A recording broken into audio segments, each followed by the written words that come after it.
Bien, vamos a hablar de las uniones químicas.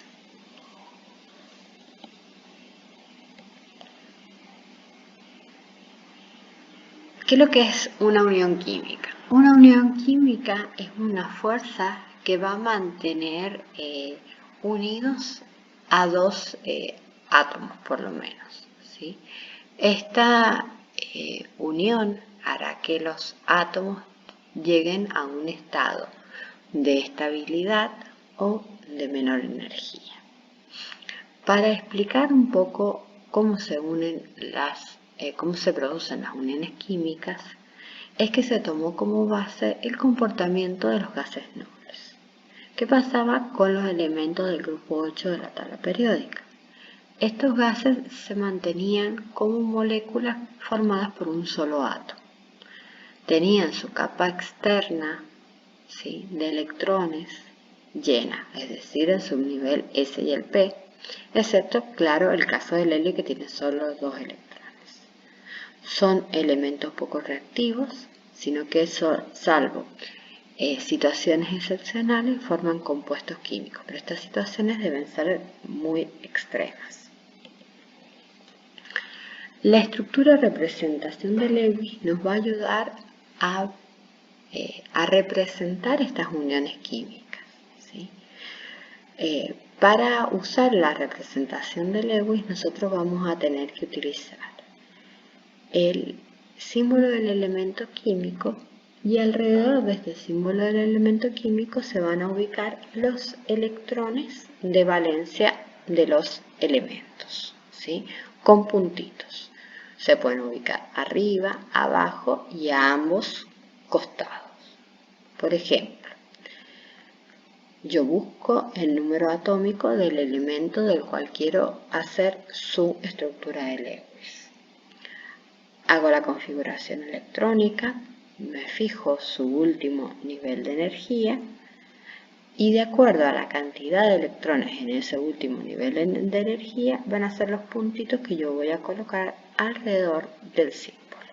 Siempre van ubicados de a pares a menos que sean impares. Acá llegamos a cómo se unen los átomos, ¿sí?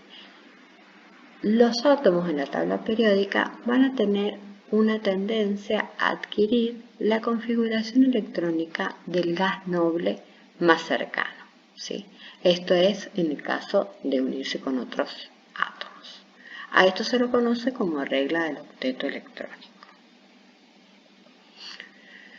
Las uniones pueden ser de dos tipos. Un tipo es la unión iónica y otro tipo es la unión covalente.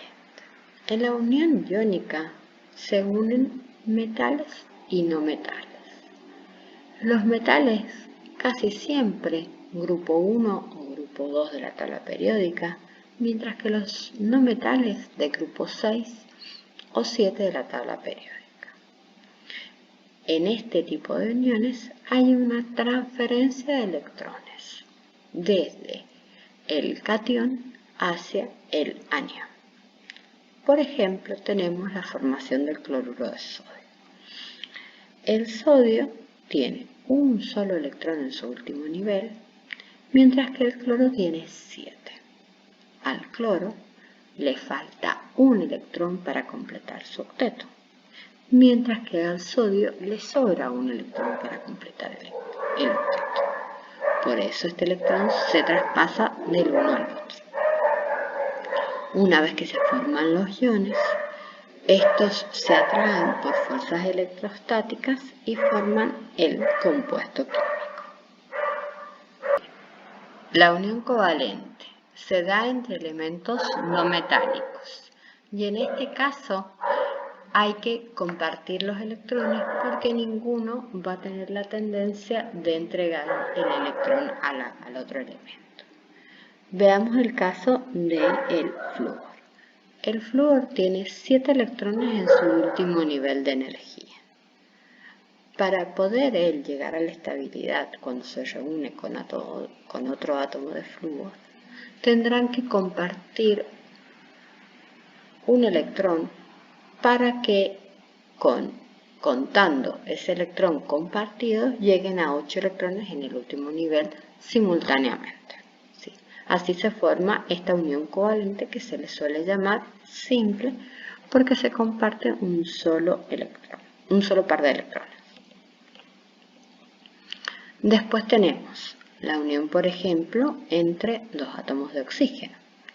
Entre dos átomos de oxígeno se comparten dos electrones del último nivel, formando así una unión con 6 electrones más 2 electrones del otro elemento que comparten y a su vez para el otro oxígeno de la misma manera, 6 electrones más 2 electrones que comparten. Esta unión covalente se denomina doble porque hay dos pares de electrones que se comparten. Por último, el nitrógeno. El nitrógeno tiene 5 electrones en su último nivel. Cuando comparten 3 pares de electrones, porque 3 por 2, 6, más 2, 8, es decir que de esa manera forman el octeto electrónico. Por último, el cloruro de hidrógeno, ¿sí? En este caso, esta molécula no está formada por átomos de la misma clase, sino que son dos átomos diferentes. El hidrógeno tiene un electrón en su último nivel, mientras que el cloro tiene 7. Para alcanzar el octeto, tendrán que compartir un electrón entre los dos. Este enlace covalente también sería un enlace covalente simple.